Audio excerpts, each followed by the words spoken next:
얘야, 나 화장실 좀 다녀올게. 네가 먼저 계산하고 있어라. 금방 올게. 제 말에 며느리 얼굴이 굳더군요. 그날도 또 마트에서 제 카드로 장을 보려 했던 거겠죠. 아, 네. 어머니. 그 어머님 것부터 계산하시죠? 왜? 네가 먼저 계산하고 있어. 오늘은 네가 사는 거 아니었어? 말없이 서 있던 계산원은 조심스럽게 묻더군요. 계산은 어떻게 하실까요? 결국 며느리는 떨리는 손으로 자신의 카드를 꺼냈고 얼굴은 붉게 달아올라 있었습니다. 집에 돌아오는 차 안은 숨막히는 침묵뿐이었고 저는 차창 밖을 오래 바라봤습니다. 그동안 명절 선물, 마트 장보기, 카드 사용. 저는 어머니가 아니라 그저 편하게 이용할 수 있는 사람이었던 거죠. 하지만 그날 이후 저도 달라졌습니다. 저는 더 이상 말로 따지지 않습니다. 그저 침묵으로 보여주기로 했습니다. 제가 다 알고 있다는 걸요. 안녕하세요. 저는 경기도 부천에 살고 있는 72, 이미선입니다. 정말 사람 일이란 게 어디 마음먹은 대로만 흘러가진 않더라고요. 특히 아들 둘이 결혼하고 며느리들과의 관계는요. 그 중에서도 저는 둘째 며느리 때문에 말 못할 소가리를 참 오래 했습니다. 겉으론 싹싹하고 어디 가서도 시어머니 음식이 최고다 이런 말도 잘해요. 근데요, 제가 직접 겪은 일들은 그리 예쁘게만 봐줄 수는 없더군요. 오늘 영상은 저처럼 마음속에 쌓인 말들 삼키고 계신 어머님들께 작은 위로가 되면 좋겠어요. 영상 보시기 전에 구독과 좋아요 부탁드리고요. 이야기 시작해 볼게요. 제가 결혼한 지 50년이 훌쩍 넘었네요. 남편은 평생 공무원으로 성실히 일했고 저는 작은 동네 식당을 운영하며 두 아들을 키웠습니다. 올해로 칠순을 훌쩍 넘긴 나이. 결혼한 지는 벌써 50년이 훌쩍 넘었네요. 제 삶은 한편의 드라마 같았습니다. 이른 새벽부터 밤늦게까지 뼈 빠지게 일했지만 자식들 뒷바라지하는 것이 제 유일한 낙이자 보람이었죠. 파란만장했지만 뒤돌아보면 고단함보다 벅찬 보람이 더 컸던 세월이었습니다. 큰아들은 영철이 조용하고 책임감이 강한 아이였어요. 제가 미처 신경 쓰지 못한 부분까지 알아서 척척 해내는 든든한 아들이었죠. 언제나 제게 힘이 되어 주었습니다. 둘째 민철이는 어릴 때부터 애교 많고 영리한 성격이었습니다. 엄마 옆에 꼭 붙어 재롱을 부리던 모습이 아직도 눈에 선하네요. 그 녀석의 웃음소리 한 번이면 온 집안에 햇살이 가득 차는 듯 했습니다. 어릴 때부터 두 아들 모두 저한테는 그저 고맙고 눈에 넣어도 아프지 않을 자랑스러운 자식들이었습니다. 하지만 시간이 흘러 아들들이 장성하고 결혼을 하면서 저는 며느리라는 존재가 참 다 다르구나 하는 걸 절감했습니다. 제 인생에 두 명의 며느리가 생기면서 가족이라는 이름 아래서도 이렇게 다른 관계가 형성될 수 있다는 것을 깨달았죠. 마치 두 개의 세상이 제 앞에 펼쳐진 것 같았습니다. 큰 며느리 은경이는 참 내성적이고 무던한 아이예요. 큰 소리 한 번 내는 법이 없고 딱히 표현도 많지 않지만 늘 조용히 제 곁을 지키는 든든한 그림자 같았죠. 뭘 바라는 것도 별로 없습니다. 시댁에 와서도 묵묵히 제가 하는 일을 돕거나 아이들과 조용히 놀아주곤 합니다. 제가 식사를 챙겨주면 어머니 너무 많이 차리셨어요. 힘드신데 어머니 드실 건 남겨두셨어요? 하며 오히려 저를 더 걱정하곤 해요. 과일이라도 깎아주려 하면 어머니 제가 할게요 하며 달려들죠. 그런 은경이의 모습이 저는 참 편안하고 좋았습니다. 꾸밈없이 진심이 느껴졌거든요. 그녀의 말없는 배려가 저에게는 가장 큰 위로가 되었습니다. 그런데 둘째 며느리 수진이는 처음 만났을 때부터 달랐습니다. 그녀는 말이 아주 살갑고 빨랐습니다. 처음 시댁에 온 날 활짝 웃는 얼굴로 어머니, 이거 어머니 좋아하신다면서요? 제가 직접 고른 거예요. 하며 작은 선물을 내밀었죠. 식사할 때도 어머니 음식은 왜 이렇게 맛있어요? 진짜 친정 엄마하고는 비교가 안 돼요. 하면서 저를 극진히 치켜 세워주는데 어찌 싫겠어요. 그 말에 저도 모르게 얼굴에 웃음꽃이 피었죠. 처음에는 수진이가 참 고마웠습니다. 요즘 애들 같지 않게 인사성도 밝고 어른 대접도 할 줄 아는구나. 친정엄마 얘기까지 끌어와가며 저를 치켜 세워주니 을에 며느리들이 어려워하는 시어머니를 대하는 것과는 사뭇 달랐습니다. 제 어깨가 으쓱해지기도 했죠. 주변 친구들에게 둘째 며느리 자랑을 늘어놓기도 했습니다. 하지만 시간이 지나면서 이상한 일들이 하나둘 생기기 시작했습니다. 명절에 자식들이 다녀갈 때면 늘 비슷한 일이 반복됐죠. 명절이면 저희 집엔 선물이 참 많았습니다. 남편의 시댁 형제들이 서울에서 지내시다 보니 매해 명절이면 백화점 한우 세트, 갈치 세트, 조기 세트, 홍삼, 전복까지 고맙게도 많이 보내주었습니다. 그걸 보면 저는 아이고 너무 많다. 이걸 언제 다 먹지? 싶었죠. 그래서 식구들한테 하나씩 나눠주곤 했습니다. 큰 며느리 은경이는 항상 어머니, 저희는 안 가져가도 돼요. 어머님이 드셔야죠. 힘든데 몸 챙기세요. 하고 물러섰습니다. 뭘 줘도 사양하기 바빴고 제 건강을 먼저 챙겨줬죠. 진심이 느껴져 늘 고마웠습니다. 근데 둘째 며느리 수진이는 늘 달랐습니다. 명절에 음식을 다 먹고 남은 선물들을 정리할 때면 꼭 이렇게 말했습니다. 어머니, 와, 이거 진짜 좋은 건데. 저희도 이런 거 받아본 적 없어요. 이거 혹시 저희 하나만 가져가도 될까요? 남편이 이런 거 진짜 좋아하는데. 처음에는 기특하게 보였지만 시간이 갈수록 들어온 선물 중에 좋은 건 다 둘째 며느리가 챙겨가는 겁니다. 한우 세트, 전복, 비싼 홍삼 같은 것들 말이죠. 큰 며느리는 그런 모습을 옆에서 보면서 눈치 보여서 아예 손도 못 대요. 자기 몫이 아닌 듯 조용히 앉아 있는 큰 며느리의 뒷모습을 볼 때마다 제 마음은 씁쓸했습니다. 더군다나 수진이는 가져간 뒤에도 고맙다는 말은커녕 어머니, 남편이 어머니 덕분에 맛있는 거 먹는다고 하네요. 이런 식으로 말하곤 했습니다. 마치 자신이 좋은 것을 가져간 게 아니라 제가 먼저 베풀어 준 것처럼 포장하는 그녀의 방식에 저는 점점 지쳐갔습니다. 명절 음식을 준비할 때도 둘째 며느리는 말로만 거들 뿐 실제로는 손 하나 까딱하지 않았습니다. 큰 며느리가 묵묵히 저를 돕는 동안 둘째 며느리는 옆에서 어머니, 저는 튀기듯이 구워야 더 바삭해요. 나물은 좀 더 싱겁게 하는 게 요즘 추세죠. 같은 불필요한 말을 늘어놓곤 했죠. 그럴 때마다 저는 속으로만 씁쓸했습니다. 그럴 거면 차라리 큰 며느리처럼 조용히 있는 게 낫지 않나 싶기도 했습니다. 둘째 며느리의 살가운 말은 텅 빈 공허함으로 다가왔죠. 그녀의 미소는 마치 가면처럼 느껴지기 시작했습니다. 그런데 또 어디 가서는 우리 시어머니가 음식도 잘하고 마음도 넓으시다 고 하고 다닌다네요. 이웃집 아줌마가 저를 만나서는 아유, 둘째 며느리 참 예뻐. 입도 살갑고 그 집 시어머니 복도 많아 부럽다야 하고 말하는 겁니다.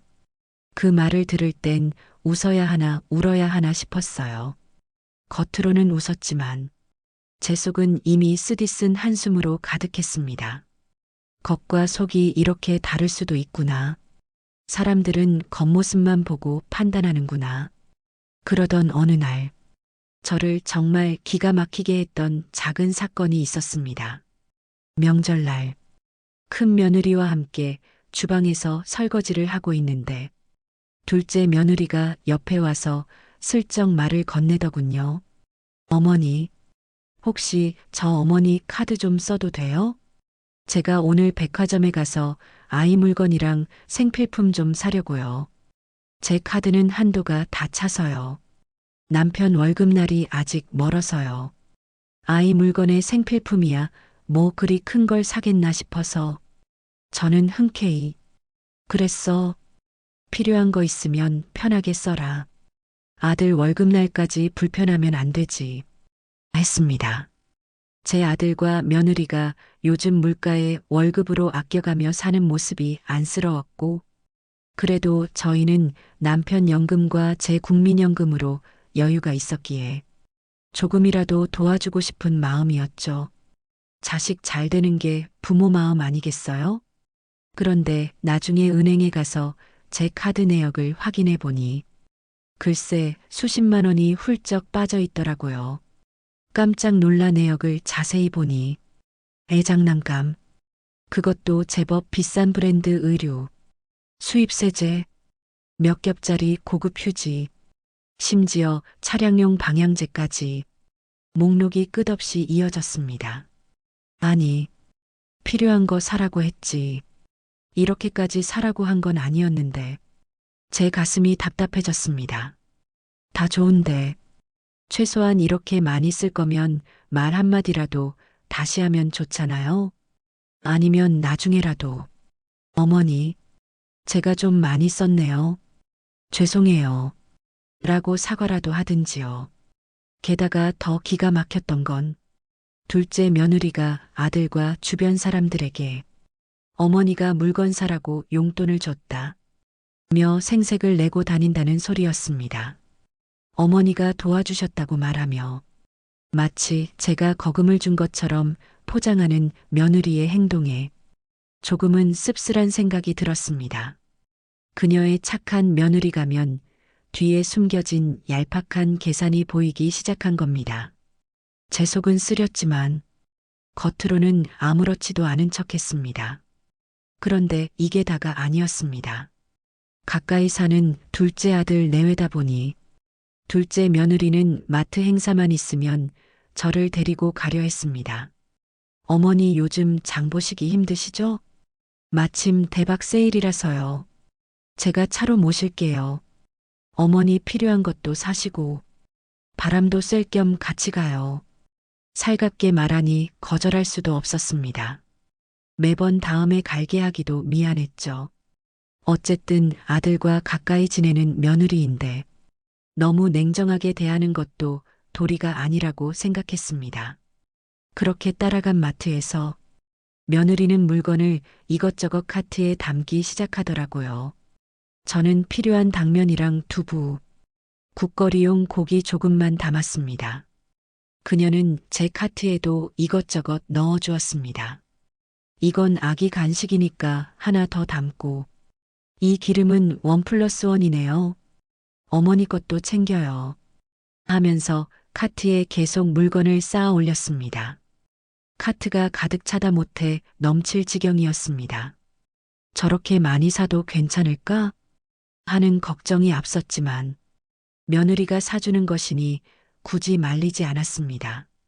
계산대 앞에 서서 계산을 시작하려는데 며느리가 말했어요.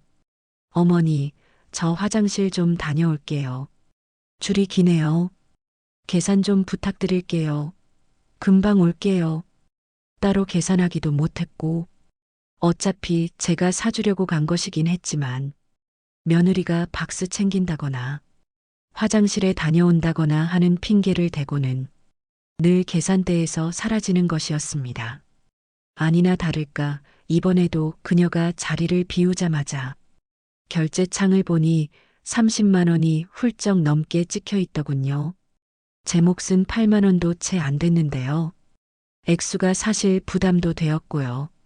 계산원은 말도 없이 리더기를 내밀고 저는 혼자 쩔쩔매다 결국 지갑에서 카드를 꺼냈습니다. 주변 사람들의 시선이 느껴지는 것 같아 얼굴이 화끈거렸습니다. 이걸 어째야 하나? 계산을 마치자마자 며느리가 웃는 얼굴로 돌아왔습니다. 그때 며느리는 아무렇지도 않게 와서 어머니, 계산 다 하셨어요? 고생하셨네요. 제가 점심 사드릴게요. 어머니 좋아하시는 생선구이 드실래요? 하면서 환하게 웃더군요.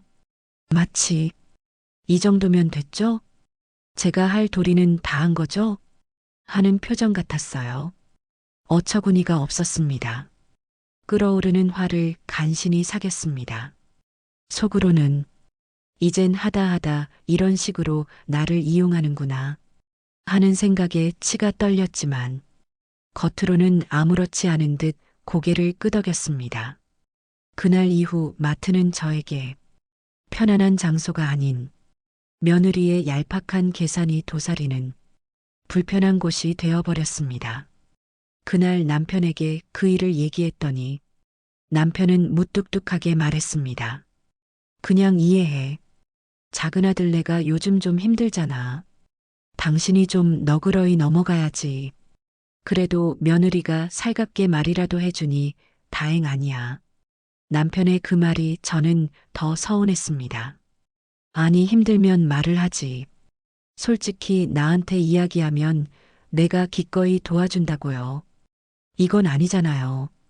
사람을 속이는 거잖아요. 남편마저 저를 이해해주지 못한다는 생각에 답답했습니다. 제가 겪는 이 감정들을 아무도 알아주지 못하는 것 같아 외롭기까지 했습니다.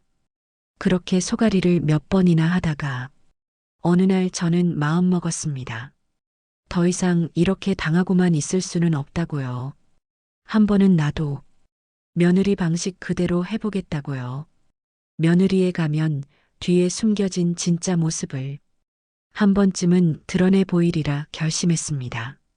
제 인생의 경험과 인내심을 시험하려는 며느리에게 저 또한 잊지 못할 한 수를 보여줄 때가 왔다고 생각했습니다. 그날부터 제 마음속에는 차가운 결심의 불꽃이 타오르기 시작했습니다. 이후에도 둘째 며느리의 부탁은 끊이지 않았습니다. 어느 날은 김장철이 다가오자 어머니 올해 김장하기 힘드시죠? 저희 집 김치는 제가 다 담을게요. 어머님은 몸 편히 쉬세요. 대신 김장 재료비가 좀 많이 드는데 조금 보태주시면 정말 감사하겠습니다. 둘째 며느리는 마치 제가 쉬게 해주는 대신 돈을 받는 것처럼 말했습니다. 제가 직접 담그면 더 싸게 먹히는 것을 알면서도 그 살가운 말에 또다시 지갑을 열 수밖에 없었습니다. 또 한 번은 작은 아들 민철이에게 전화가 왔습니다. 엄마, 수진이가 백화점에서 그릇 세트를 보고 왔는데 너무 마음에 든대요. 엄마가 전에 백화점에서 좋은 그릇 세트 사주신다고 하지 않으셨어요? 저는 그런 말을 한 적이 없었습니다. 전에 둘째 며느리가 백화점에 같이 가자고 졸라서 따라간 적은 있었지만 비싼 그릇 매장 앞을 지나치며 예쁘긴 하다 고 무심코 던진 말을 가지고 며느리는 저를 통해 원하는 것을 얻으려 했던 것이었습니다. 그 말을 들으니 피가 거꾸로 솟는 듯 했습니다. 저는 더 이상 둘째 며느리의 말을 곧이곧대로 듣지 않게 되었습니다. 살가운 말 한마디 한마디에 숨겨진 의도를 파악하려 애썼고 행동을 유심히 관찰했습니다. 어느새 저는 착한 시어머니 가면을 쓰고 며느리의 친절한 며느리 가면과 마주하고 있는 듯 했습니다. 가장 견디기 힘들었던 건 둘째 며느리가 다른 사람들 앞에서 저를 이용해 자신을 포장하는 모습이었습니다. 제가 아파서 병원에 다녀온 날에도 며느리는 이웃에게 저희 시어머니는 제가 잘 챙겨드리는데요. 어제도 제가 병원에 모시고 가서 검사받게 해드렸어요. 라고 말했습니다. 실제로 저는 혼자 버스를 타고 병원에 다녀왔고 며느리는 제가 아프다는 전화를 받고도 아이가 아파서 못 가겠어요. 라고 했던 것을 알면서도 말이죠. 이런 일들이 반복되면서 제 마음속에는 차가운 벽이 세워졌습니다. 처음에는 며느리의 살가움에 기뻐했지만 이제는 그 살가움이 저를 갉아먹는 독이 될 줄은 몰랐습니다.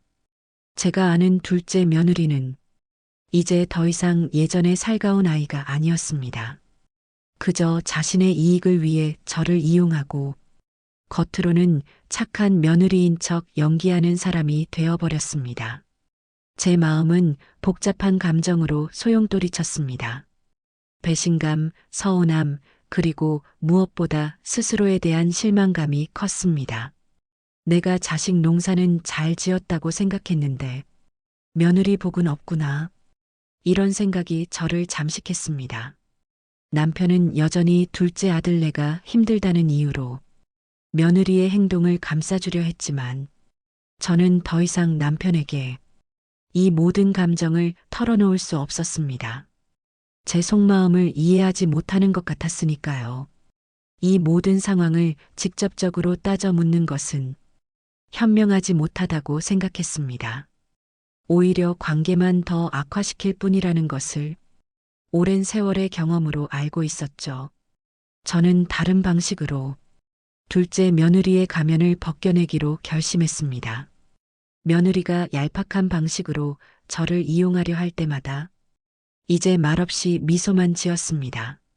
더 이상 둘째 며느리의 말에 흔들리지 않았고 요구에도 섣불리 응하지 않았습니다. 대신 저는 은경이, 즉 큰 며느리를 더 자주 챙겼습니다. 은경이와 손주들에게 맛있는 음식을 해주고 따뜻한 말 한마디를 건네며 제 진심을 보여주려 노력했습니다. 둘째 며느리의 눈에 제가 변했다는 것을 보여주고 싶었습니다. 살가운 말과 행동으로 포장된 며느리의 위선을 제가 더 이상 모르지 않는다는 것을요. 제 침묵은 가장 강력한 메시지가 될 것이라고 믿었습니다. 더는 당하고만 살지 않겠다고, 나 자신을 지키겠다고 다짐했습니다. 이건 한 번쯤은 짚고 넘어가야겠다.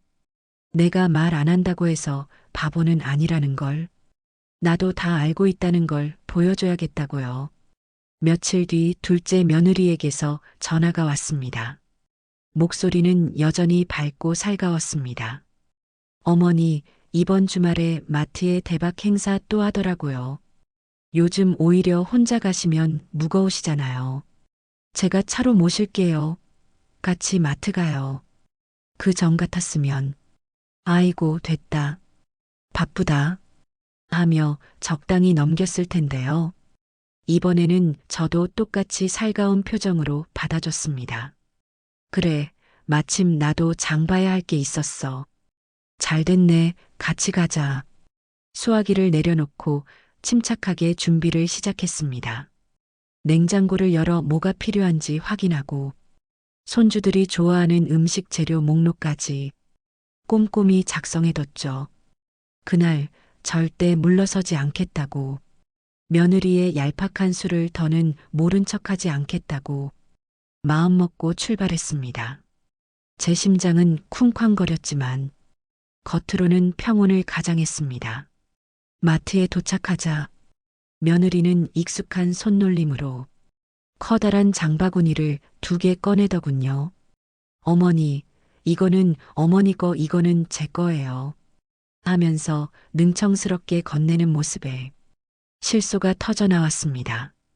속으로 과연 그럴까 하는 의심이 피어났지만 겉으로는 환하게 웃어주었습니다. 장 보는 내내 며느리의 손은 쉴 새 없이 움직였습니다. 진열대에 놓인 물건들을 속도 빠르게 마치 매의 눈처럼 쏙쏙 집어넣었습니다. 식용유며 고급 커피 믹스, 아이 과자, 주방 세제, 온갖 간식거리, 심지어는 차량용 디퓨저까지 필요한 건 다 담는 듯 했습니다. 어머니, 이거 10일이래요. 진짜 싸죠? 어머니도 하나 드릴게요. 어머, 믹스커피 진짜 싸다. 이거 어머니 집에도 놓으시면 좋겠어요. 아버님도 좋아하시잖아요. 어머니, 이거 요즘 유행하는 간식이에요. 아이들이 진짜 좋아하는데 할머니가 사주셨다고 하면 얼마나 좋아하겠어요. 이건 뭐 제목도 아닌데 자꾸 제 카트에 집어넣더라고요. 마치 제가 다 사줄 것이라는 듯이 당연하다는 듯이 말입니다. 조용히 며느리의 행동을 지켜보면서도 딱 제가 필요한 것만 챙겼습니다. 두부 한 모, 잡채용 당면, 애호박 하나, 손주들이 좋아하는 국거리용 고기 500지, 계란 한 판. 딱 제 손주 오면 해줄 음식 재료만 담았어요. 며느리의 카트와 제 카트의 양은 비교할 수 없을 정도로 차이가 났지만 아무 말도 하지 않았습니다. 그저 조용히 미소만 지었죠. 마음속으로는 오늘 벌어질 일을 상상하며 심장이 두근거렸습니다. 계산대가 가까워지자 제 심장이 더욱 빠르게 뛰기 시작했습니다. 이제 저번처럼 며느리가 교묘하게 사라질 타이밍이거든요. 하지만 이번엔 제가 먼저 움직였습니다. 계산대 바로 앞에서 가방을 더듬더듬 꺼내며 능숙하게 연기를 시작했습니다. 얘야, 나 화장실 좀 다녀올게. 내가 먼저 계산하고 있어라. 금방 올게. 그 말을 듣자 며느리 표정이 일순 굳더라고요. 눈빛이 흔들리는 것이 보였습니다. 예상치 못한 제 행동에 당황한 것이 분명했습니다. 며느리는 어색하게 웃으며 말했습니다. 아, 네, 그럼 다녀오세요. 그 사이 뒷사람 먼저 계산하라고 할게요. 어머님 것부터 먼저 하실래요? 순간 제 눈썹이 싹 올라갔습니다. 얄팍한 수가 또다시 드러나는 순간이었습니다.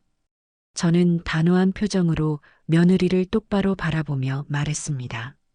왜? 내가 먼저 계산하고 있어. 사람들 기다리잖아. 오늘은 내가 사는 거 아니었어? 며느리의 얼굴에서 핏기가 가셨습니다. 입술이 파르르 떨리는 것이 보였죠. 멈칫하던 며느리는 작게 거의 들리지 않을 정도로 중얼거렸습니다. 제 카드가 지금 한도가 좀. 그 말을 끊고 저는 더욱 단호하게 말했어요. 제 목소리에는 단호함과 함께 비웃음이 섞여 있었습니다. 얘 뭐해? 얼른 계산해. 나도 카드 안 갖고 왔어. 오늘은 내가 사는 거 아니었어? 아까 마트 오면서 나한테 그렇게 말했잖아. 그 순간 며느리의 눈이 동그래졌습니다. 얼굴에는 당황, 억울함, 부끄러움이 뒤섞인 복잡한 표정이 역력했습니다. 마치 들키지 말아야 할 비밀이 만천하에 드러난 듯한 얼굴이었죠. 거기다 계산대 줄은 점점 길어지고 뒤에서는 기다리다 지친 사람들의 기침 소리, 카트 미는 소리가 들리기 시작했습니다. 상황은 며느리에게 불리하게 돌아가고 있었습니다. 저기 어머니 지난번에도 어머니가 계산해 주셨잖아요. 며느리는 마지막 발버둥을 치는 듯 했습니다. 그래, 지난번에도 내가 계산하라고 해놓고 사라졌잖아. 그때도 내가 다 계산했지. 오늘은 안 그래도 되는 줄 알았다.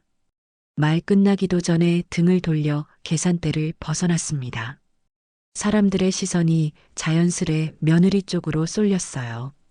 웅성거리는 소리가 들리는 듯 했습니다.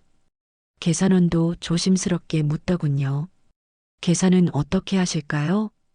그제야 며느리는 어쩔 수 없다는 듯 핸드백을 열고 카드를 꺼냈습니다. 카드를 대는 손이 미세하게 떨리는 듯 보였고 얼굴은 벌겋게 달아올라 있었습니다. 저는 출입문 근처에서 그 장면을 조용히 지켜봤습니다. 며느리의 뒤통수에서 느껴지는 당황스러움과 수치심이 저에게까지 전해지는 듯 했습니다. 적이 없다고 하더니 결국 있네. 웃음도 안 나왔습니다. 억지로 마신 쓴 물처럼 쓰디쓴 감정만 올라오더군요. 마트를 나와 차에 타서도 며느리는 말이 없었습니다. 어색한 침묵이 차 안에 가득했습니다. 어머니, 어박스 여기 있어요. 어머니 물건은 이거랑 이거. 조심스럽게 말을 붙이며 제 카트에 담긴 물건들을 건네주었습니다. 목소리에는 더 이상 활기나 살가움이 없었습니다. 저는 딱 한마디만 했습니다. 들어올 것 없다. 내가 알아서 할게. 그 말에 며느리는 입을 꾹 다물고 돌아섰습니다. 며느리의 뒷모습은 평소와 달리 어깨가 축 처져 있었습니다. 저는 차창 너머를 오래도록 바라봤습니다. 멀리 아파트 풍경이 눈에 들어왔지만 제 눈에는 며느리의 일그러진 얼굴이 아른거렸습니다. 그날 저녁 아들 민철이에게서 전화가 걸려왔습니다. 목소리에는 평소와 다른 조심스러움이 묻어 있었습니다. 엄마, 오늘 마트 다녀오셨다고요? 집사람이 그러던데 혹시 무슨 일 있었어요? 저는 말없이 웃었죠.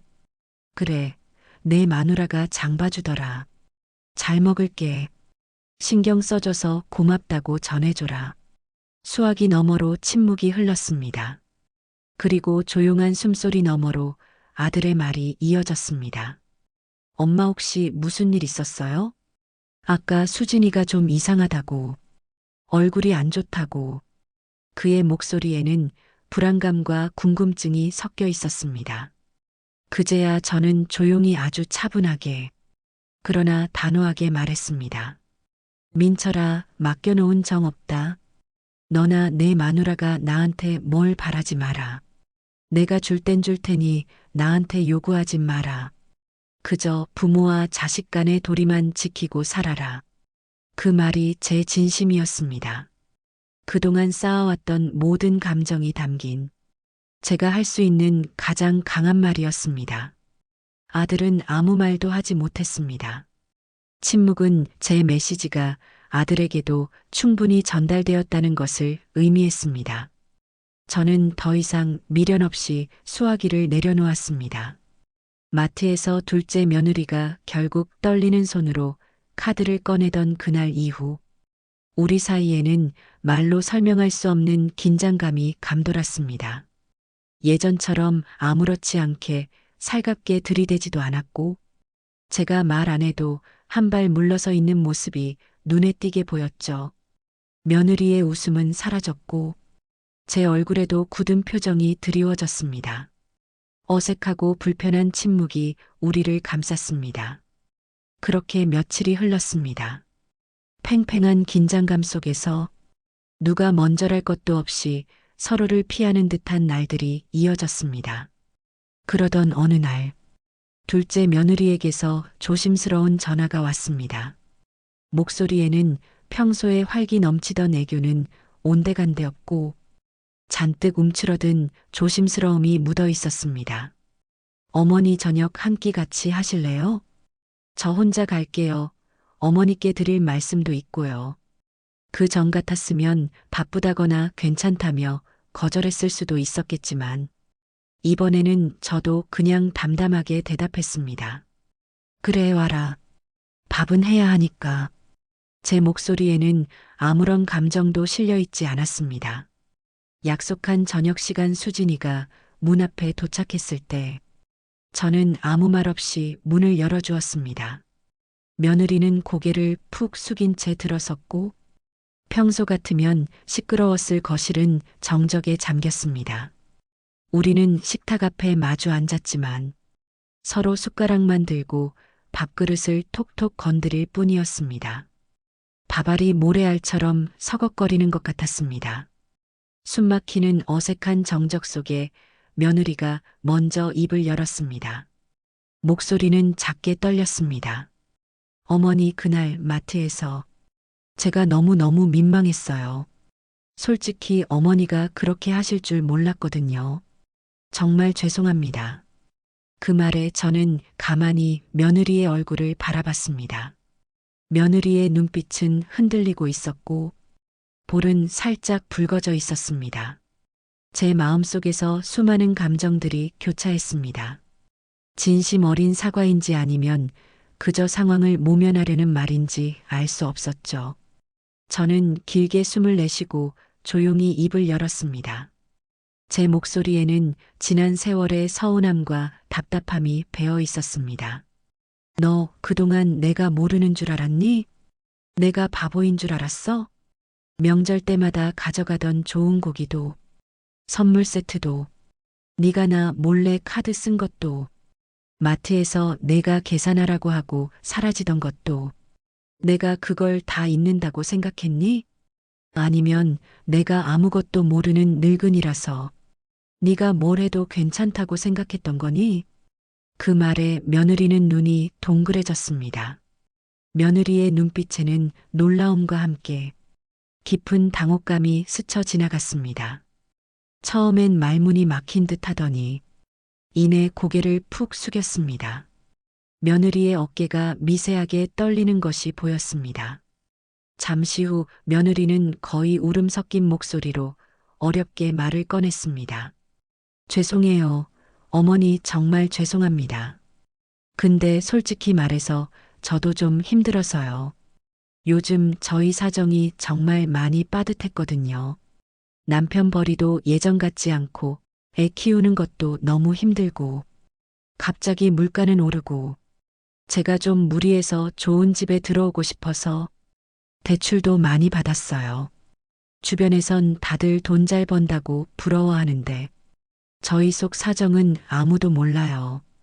그런 상황에서 어머니가 저희를 도와주시니까 저도 모르게 그게 당연해졌던 것 같아요. 죄송해요, 어머니 정말. 그 말에 제 속에서 묵직한 무언가가 스르륵 무너져 내렸습니다. 며느리의 구차한 변명이라고만 생각했던 말들이 어쩌면 진심일 수도 있겠다는 생각이 들었습니다. 이해는 되는데 그 이해가 지난 세월 제가 느꼈던 서운함과 배신감을 지우진 못했습니다. 하지만 동시에 며느리도 나름의 힘든 사정이 있었겠구나 하는 복잡한 감정이 밀려왔습니다. 저는 다시금 입을 열었습니다. 이제는 제 목소리에 더 이상 화나 분노는 없었습니다. 그저 담담하고 때로는 나지막한 슬픔이 묻어 있었습니다. 그래, 사정 힘든 거 안다. 너희 힘든 거 모르는 거 아니다. 내가 평생 너희 아빠랑 식당 일하면서 돈 벌었으니 돈 버는 게 얼마나 힘든지 왜 모르겠니? 그러면 나한테 말이라도 했어야지. 솔직히 말해서 어머니, 저희가 지금 이런저런 사정으로 좀 힘듭니다. 혹시 조금만 도와주실 수 있으세요? 하고 부탁했으면 내가 안 도와줬을 것 같니? 당연하게 생각하지 말고.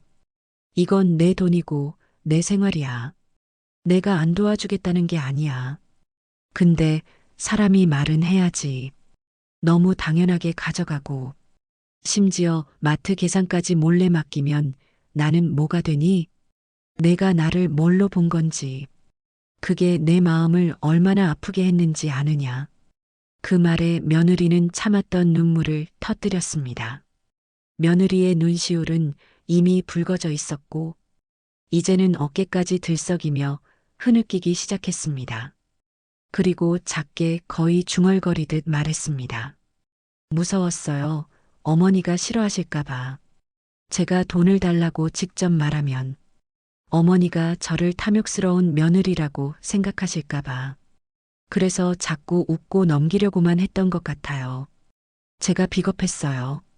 저도 몰랐어요. 그게 어머니한테 이렇게 상처가 될 줄은. 저는 그냥 좋은 며느리로만 보이고 싶었어요. 죄송해요. 어머니 정말 죄송해요. 그 말을 듣는 순간 며느리가 너무 안쓰럽게 느껴졌습니다. 문득 며느리도 나처럼 어쩌면 나보다 더 심하게 좋은 며느리라는 가면을 쓰고 뭔가에 눌려 살고 있었겠구나 싶었습니다. 시댁에서 좋은 며느리로 보여야 한다는 부담감, 시어머니에게 싫은 소리 한 번 듣지 않으려면 무조건 참고 순종해야 한다는 착각, 그게 결국 멀리서 보면 얄밉게 보이는 행동으로 이어졌겠죠. 며느리의 살가움이 사실은 자신을 보호하려는 방어수단이었을 수도 있겠구나 하는 생각이 들었습니다. 며느리도 나처럼 어쩌면 나보다 더 많이 상처받고 있었을지도 모른다는 깨달음이 찾아왔습니다. 저는 며느리의 떨리는 손을 마주 잡았습니다. 손은 차갑고 끊임없이 떨리고 있었습니다. 제 눈에서도 뜨거운 눈물이 흘러내렸습니다. 나는 말이다, 수진아. 내가 나를 어머니라고 부르면서 날 진짜 가족처럼 여겨줬으면 했어. 힘들면 힘들다고 솔직하게 부탁도 하고 사정도 털어놓고 그랬으면 내가 먼저 나서서 안줘도 줬을 거야. 내 자식이 힘든데 부모가 어떻게 가만히 있겠니? 근데 네 말은 전부 웃는 말이었지. 웃으면서 가져가고 웃으면서 넘기고 그 웃음 뒤에 내가 얼마나 무시당한 기분이었는지. 네가 나를 그저 돈 나오는 구멍 정도로만 생각하는 건 아닌지 한 번이라도 생각해 봤니? 그게 내 자존심을 얼마나 짓밟았는지. 네가 나를 이용한다고 느꼈을 때 내 마음이 얼마나 아팠는지 너는 상상도 못할 거다. 그 말에 며느리는 고개를 푹 숙인 채 흐느꼈습니다. 긴 침묵이 흘렀습니다. 며느리는 고개를 들지 못하고 제 손만 꼭 잡고 있었습니다. 그제야 며느리 진심으로 제가 겪었던 감정들을 이해하는 듯 했습니다. 그 뒤로 며느리가 말없이 다시 손을 뻗어 제 손을 더 꽉 잡았습니다.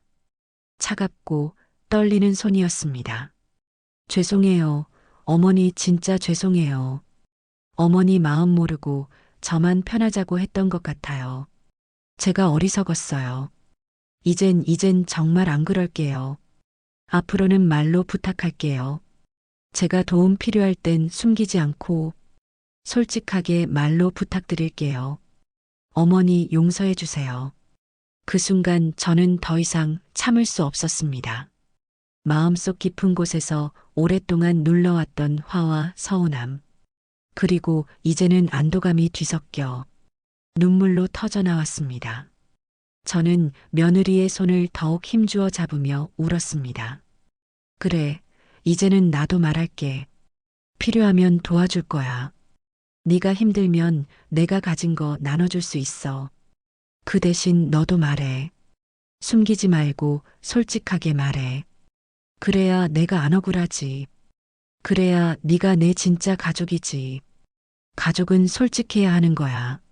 서로 손을 꼭 잡은 채 우리는 그렇게 한참을 울었습니다.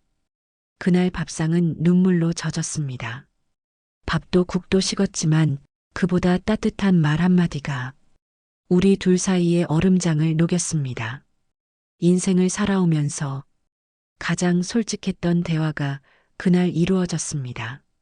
며칠 후 며느리는 직접 장을 봐서 조용히 김치를 담가왔습니다.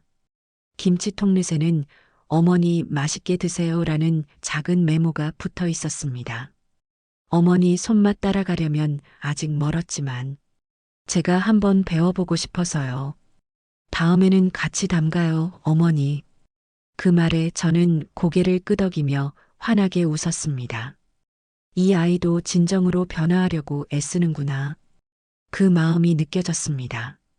더 이상 계산적인 미소도 얄팍한 속임수도 없었습니다. 며느리의 눈빛에는 솔직함과 정이 담겨 있었습니다.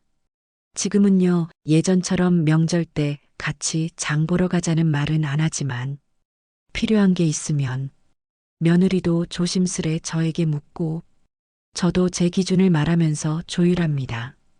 며느리가 솔직하게 어려움을 털어놓으면 저도 기꺼이 도울 수 있는 부분은 돕습니다. 때로는 며느리가 직접 나서서 저를 위해 무언가를 챙겨주기도 합니다.